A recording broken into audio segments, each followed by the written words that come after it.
Bonjour à tous, bienvenue dans ce nouveau numéro de Startup. Comme d'habitude, cette émission est diffusée en direct sur decideurtv.com et madines.com. Vous pouvez ainsi poser toutes vos questions à nos invités. Il y a quelques jours, le gouvernement français a annoncé la création du statut d'étudiant entrepreneur. L'occasion pour nous de recevoir sur ce plateau deux étudiants entrepreneurs. Amsellem, fondateur de WhoJam, qu'il a créé durant ses études à l'ESCP Europe, et Yann Fleureau, CEO de Cardiologs, qu'il a également créé durant ses études, ou du moins il a travaillé dessus, durant ses études à Polytechnique. Mais nous avons également l'occasion d'accueillir Michael Baum qui nous vient directement de la Silicon Valley. Michael Baum a fondé founder.org, une fondation qui permet de favoriser et de développer les entrepreneurs étudiants. Il a également racheté il n'y a pas longtemps, ça faisait la une il n'y a pas longtemps, le Chateau Palma. Je vous donne donc rendez-vous tout de suite dans un talk startup en anglais cette fois-ci. À tout de suite.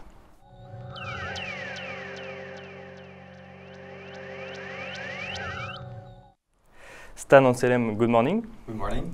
So you're the founder of WhoJam, a website offering to create jams with musicians all over the world using video. Am I right? Yeah, exactly. We've built WhoJam because we thought that it would be cool and useful if any of the 500 million musicians around the world would be able to play music with anyone else whenever they want, in just one click. Yann Fleureau, good morning. Good morning. So you're the founder of Cardiologs, a technology allowing professionals to screen their patients for heart disorder. Am I right? Yeah, actually we're focused on the ECG, which monitors the electrical activity of the heart, and we're providing an automatic interpretation service based on machine learning algorithms. Michael Baum, good morning. Good morning. So you're the CEO and founder of Founder.org, a foundation who is investing in student entrepreneurs all over the world. Can you tell us a bit more about the aim of Founder.org? Sure. The aim of Founder.org is really to spur economic growth and create jobs and economies around the world. And we believe the way to do that is to get more young people, especially when they're in school, thinking about the path of creating jobs and starting their own companies versus going to work for a larger company. And Stan and Yann, who are here today, are following to the AD program right now, the 2015 AD program. What's the aim of such a program? So every year we admit 50 teams, like Cardiologs and WhoJam, into our program, and we take these teams through our 8-dimensional company building program.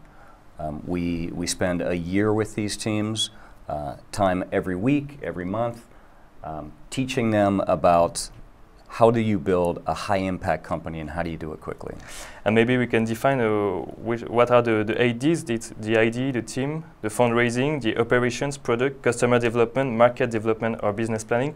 It means you're teaching to students, entrepreneurs, how to build a project. We're teaching them while they're doing. So all of the teams that come into our program have a company already. And while they're building their company, we are there with them. Our management team, we're all from Silicon Valley. We've built billion-dollar companies over the last 25 years. And now we're trying to help this next generation understand what are the mistakes you should avoid, what are the things you should really focus on. So the condition is to already have a project and to be in the school who you have a partnership with. So in France you have with EDEC, I think, ESCP Europe and Polytechnique? We do. We have partnerships with 15 schools across Europe now and 14 across the United States. And we are right now at this time of year looking at new schools in Europe and in the United States to sign up for our 2016 program, which will start in November. And is there a selection to be part of the AD program? There is. In fact, we created AD originally to evaluate the teams that applied to us across these 8 dimensions and score them. So we use the same criteria that we use to teach to evaluate the teams when they apply for our program. Stan, Yann, you're following this program right now. How did it work? How does it work? Sorry. Stan, maybe? I think that it helps a lot to structure all the different aspects of starting a company, especially a tech company. So sometimes it can help you to anticipate future plans like fundraising, for example, and everything is connected. So it's really good to have the big picture of what is to build a great company and to work on each subject at each time with the great mentors that Founder.org can provide. Yann, maybe? Actually, it's a challenge-driven program. It is great to have this pragmatic approach and go back to the basics of every single dimension and not forget anything. You know, sometimes you go on your roadmap and you may forget some basic things, and actually mentors from founder.org are here to remind us of the reality of our customers. You're speaking about mentors, Michael. You're one of the mentors of the program, so meaning you help students building their projects. So you did not just create the program, you also get involved in the projects you have decided to accompany. Yes, definitely. We spend an hour a week with every one of the 50 teams in the program. Physically, or by phone, or by most of the time we do it via Google Hangouts online. We have our own online learning platform that integrates Google Hangouts. So we do a lot of online sharing via Hangouts. But every 3 months we get together for 3 days at one of our partner schools, and all 50 teams come together and we share the results of what we did the previous quarter, and we work on new challenges for the upcoming quarter. So you mean the 50 teams coming from all over the world can speak together and exchange their experience during 3 days? Yes, yes, absolutely. I think that's what Yann and Stan and students enjoy about the program, is they get to meet people who are just as smart and as talented as they are, working on really interesting ideas like they are, but from all over the world.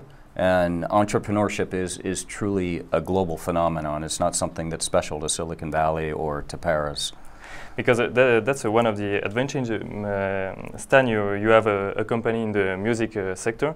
Yann, you have a company in the health sector. So is it an opportunity to exchange about your experience in two sectors very different?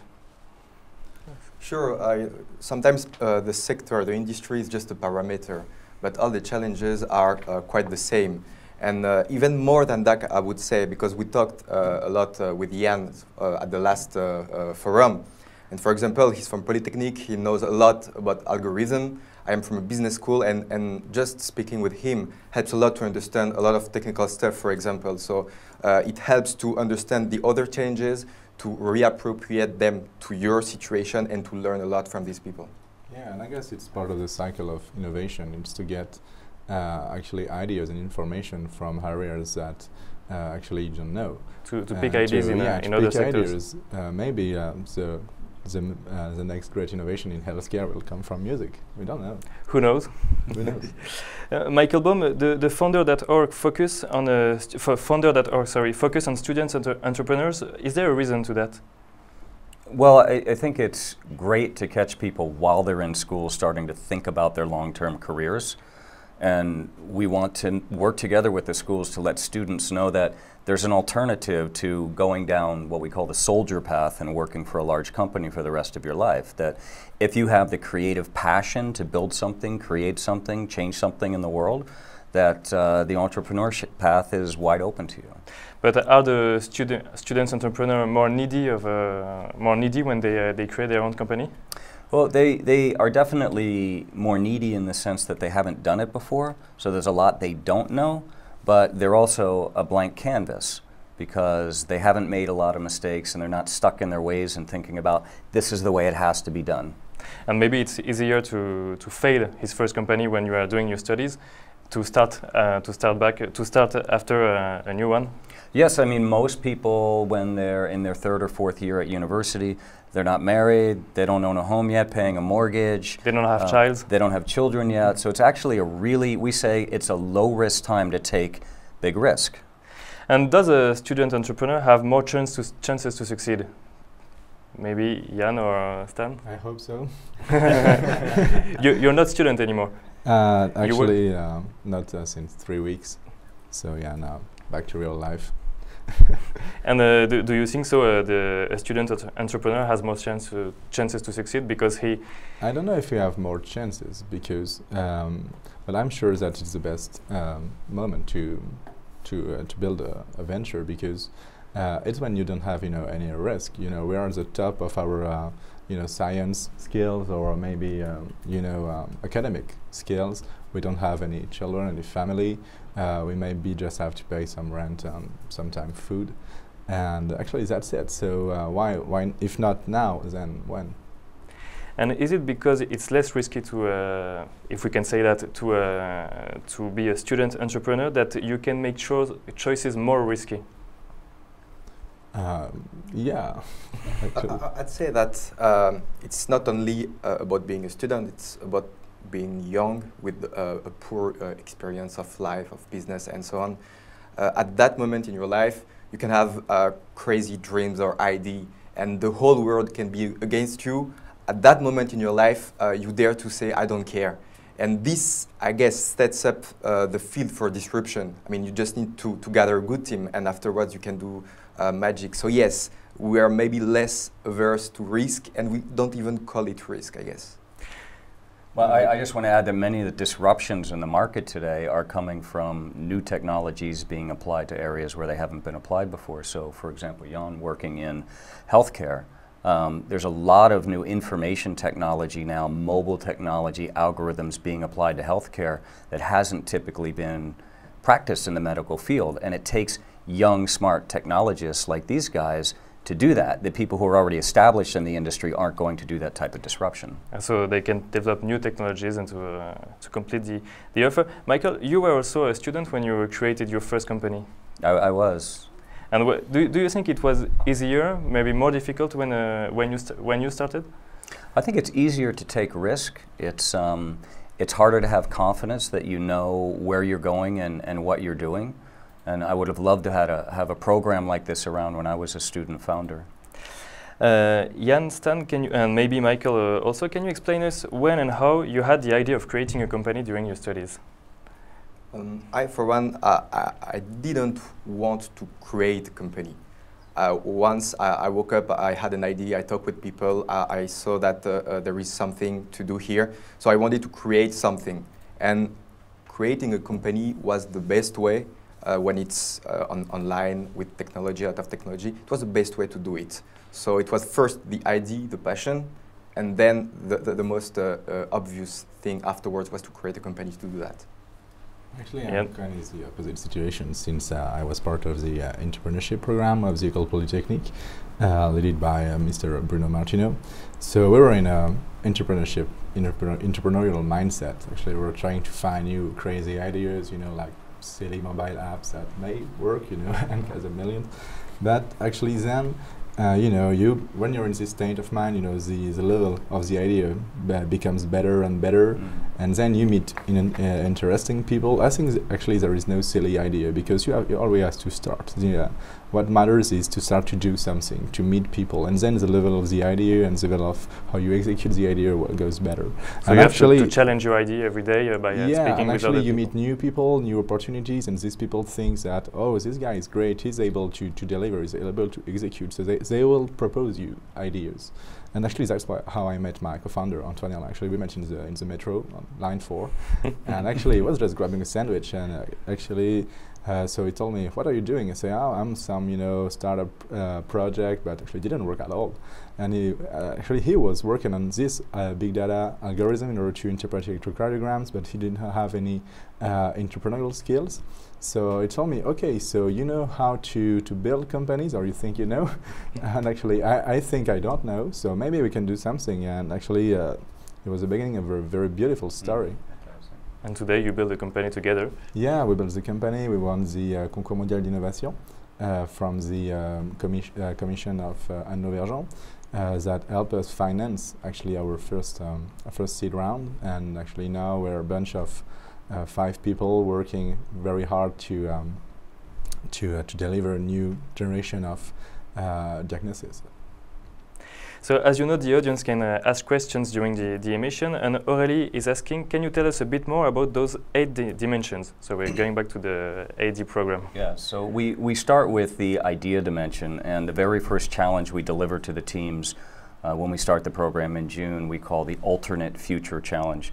And here we really challenge the teams to think bigger about their idea. They've been surrounded by people in school, most of which have been telling them to narrow the focus, think smaller, try to be more practical, and we want them to inhale and think bigger about their idea, but also get very precise in the words they're using to describe what is the alternate future this creates for a customer in my market. How does it really change their future? And that change better be so dramatic that that customer is willing to take a risk on me as a startup. So that's where we start the year with the idea dimension. We spend a lot of time on idea and team. We think that that's the foundation of a good company. From team, we go into product, business planning, customer development, market development, operations, and fundraising. We spend a lot of time teaching these teams how to fundraise, how to raise a seed round, how to raise an A round. It's very difficult to raise early stage money, even in the US, and you really have to understand how to go about the process, who you should be talking to for your type of companies. Many early entrepreneurs waste time talking to investors because they can get an introduction to them, but these investors may never write a check for a company in the healthcare space that's at this stage because headquartered in Paris. And there is another question for you. Palma is asking you, do you recommend to pursue your studies till the end when you have a project and you have begun to create a company? I mean, I think that's a very personal question. You have to look at every situation differently. We often get in the consultative mode with students when they're considering this. About a third of the students in our program this year, in the 50 teams, are still in school, and 2/3 have just graduated. Creating a company is a full-time job. It's hard to do it while you're in school, but some people manage to do that. I like to see people finish their studies, not to drop out, because this entrepreneurship track is a long-term thing. If you're successful at this, you guys will be working on your companies for 5-10 years. So what's the rush? Finish your studies and then focus on building your company. Yann and Stan, you two, you're not student anymore, but you started the AD program being a student. How did it work? You were working at night, the weekend, on the AD program on your company? Actually, I was part of this entrepreneurship program, so I was already working full-time with the company since April, so it was kind of natural. It was during your studies? Yeah, it was during the studies, but all my studies were focused on creating the company in the end, so actually I had time to do this, but maybe you didn't hear. Yeah, I had to take a gap here just to focus on the ID, just to see if it leads to someplace, some interesting place. And after that, I had to go back to school. So yeah, you took 1 year working only on your company. Yeah, exactly. Right. And actually, it was half a year for an internship, and after half a year for the company. And the thing is that when you go back to school, you're a bit frustrated because you worked full time on your stuff, and of course you have to deal with the classes, you have to deal with the schedule. But fortunately, I was at ESCP Europe, and they arrange your schedule so that it's way easier for you to build your company. But you have, to deal with this 24 hours battle where you have to study, where you have to work on your company. But more schools are getting very smart about this. They're incorporating entrepreneurship training, but also entrepreneurship studies into their programs. Schools we work with, like MIT and Stanford and Harvard, they allow students to get credit for courses for working on their startup. And they can often attract other students in to help them build a pricing model or a financial model or explore a go-to-market plan and get course credit for doing this. Actually, they do this too in the École Polytechnique, so we can hire students that get credits for helping us, so that's very great. And not only the school, because the French government has launched a few days ago le statut d'étudiant entrepreneur, which could be translated by a student entrepreneur status, facilitating entrepreneurship for students, especially concerning their time schedules or approaches to social protection. Stan, Yann, is it something you found hard to conciliate your status of students and your status of entrepreneur? Actually, what is really hard is to build a company. This is really hard. You can do it while you're a student, you can do it while you have a job, you can do it while you are doing something else. It's hard, but it's worth it. The thing is that, as we may have said with Yann, is Polytechnique or ESCP Europe are doing huge efforts to help student entrepreneurs to focus on their company. And this measure that I don't know very well, but I think that it bridges the gap between the different kind of studies you can do, and it also sent a huge signal to the society, to the bankers. You know, when you face a banker for the first time, now he knows that it's something that is recognized by the government. So it's a really good thing. It bridges the gap between maybe universities and business school, for example. So yeah. I think it's a big statement by the state of France to say, entrepreneurship is something the country needs. Yeah, Entrepreneurship is respected as a career choice for people who want to go create things and change the world. And let's hope we will have more and more entrepreneurs. Michael, you created several companies. The latest one was Plunk, who did a very successful IPO. What would be your main advice to student entrepreneurs and to entrepreneurs? Well, my first piece of advice would be find something you're really passionate about, something you want to build, a problem you want to solve, and organize your entrepreneurial activities around that, because it all starts with passion to do something. And the second thing, I often get students who come to me and they say, well, I've tested my idea, I know I have a good idea, I've got a prototype, what should I do next? And my advice is always the same, go find a co-founder. This is not an individual sport. Creating a company is a team sport. And it's a very lonely thing at times, right? You're always surrounded by people who are saying, no, no, no, I'm not going to give you money, I won't come work for you. You know, your girlfriend or boyfriend or spouse asks you why you're working so hard on this. They don't understand the idea. So it's a lonely place to be, and you need other people to share the adventure with, exactement. Frankie is asking you, are French people good entrepreneurs? I don't see why not, right? The country has a lot of creative people, a superb education system here. I think we meet a lot of young people now in France that want to create their own companies and be entrepreneurs. I don't think entrepreneurship is an American thing or a Silicon Valley thing or a French thing. It's something inside you, and there are just certain people who want to go and create and build things, and we call them entrepreneurs. And Claire is asking you two guys, can you tell us more about both startups? Who want to start? Want to start? Okay, I can start. Actually, so we're developing artificial intelligences, so around machine learning algorithms. And machine algorithms are very good to predict solutions on problems that have very few outputs and very big inputs. And actually that's the case of the electrocardiogram, because you have potentially more than 100 disorders of the heart that you can screen. And so this is quite limited. You know, you don't find new heart disorders every day, hopefully. And but the amount of data that is digitalized that screens the heart grows every day. So in theory, if you have good data scientists, and we have good data scientists, you're able to create predictive models that are able to very reliably screen the heart and to help doctors. The idea of creating an artificial intelligence is not to replace the doctor. It's to take the best from the doctor's skills and the computing skills. And actually this kind of thinking can apply in a more general way to healthcare, because you don't find new disorders every day, or not a lot of new disorders every day, but the amount of data that is screening actually organs and muscles grows every day. So I guess the future of healthcare and diagnosis as well come with artificial intelligences. So your product is a software that provides a diagnostic for the heart. Yeah. Is that right?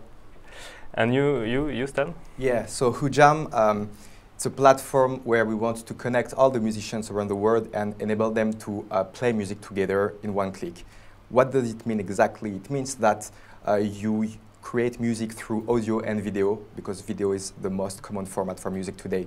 And you create music videos together with other people. The first one will record himself the first video. He can invite people or just send publicly the video and wait for someone else to record on top of it. And at the end of the day, you've got a huge video, a mosaic, with all the sub-videos of the people who participated in the jam, because music is meant to be played together, is meant to be recorded together, and people already do that.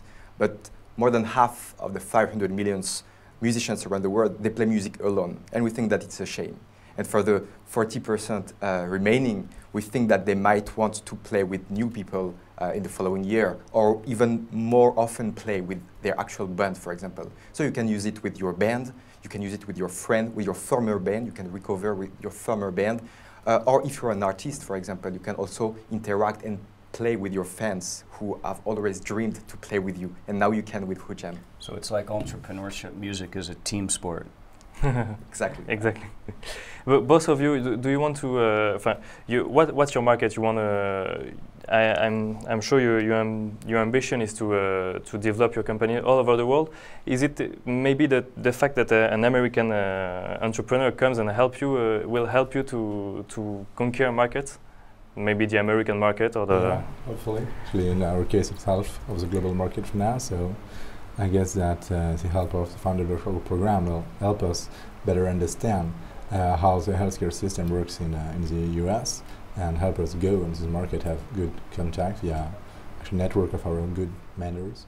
Because you're offering a product that doesn't exist anywhere today. So you can conquer the global market. Actually, we have several competitors that are not artificial intelligences, but there are already some kind of softwares that try to help the doctors to interpret electrocardiograms. But yeah, the way we're going on the market is a little bit different. Thanks to founder.org program, we will actually can design our go-to-market strategy. So as you can imagine, an entrepreneur creating a technology like this has many questions about the business. How do you get reimbursed by an insurance company for this? Yeah. What is the CE or the FDA approval process in America for this type of a capability? And we are useful in helping him understand that, but what's really useful are the other 15 healthcare companies that we have in our cadre of 50 companies this year that he interacts with on a regular basis, both through our online platform and through our quarterly forums when they all get together. So he's able to ask these questions of the other companies, and they all share information, and they're learning at the power of 15, not at the power of 1. Now a bit word about Le Chateau Palma, if you don't mind. So you're not only helping students, entrepreneurs to succeed, you're also an entrepreneur, I just said it before, and you've just bought Le Chateau de Palma, one of the emblematic French castle of wine. Why does a high-tech serial entrepreneur get interested in French wine and French gastronomy? Because it's good for the heart. No, I fell in love with Burgundy wines years ago and with French food a long time ago. And it was an opportunity to come in and work on a project that is a big part of the French patrimony and to improve it even further. And do you have plans for Le Chateau de Palma in the next few years? We do. We have many plans. We plan to make it a very authentic experience for people who come to visit Burgundy. You know, Burgundy is it's the best wine region in the world, but it's a very complicated wine region. It's very difficult to understand, and we think by having a place where people can come stay, can study that, can take cooking classes and wine classes, will really help bring Burgundy to the world with much love and authenticity. Stan, Yann, Michael, thank you very much for accepting our invitation. Thanks. Thank you.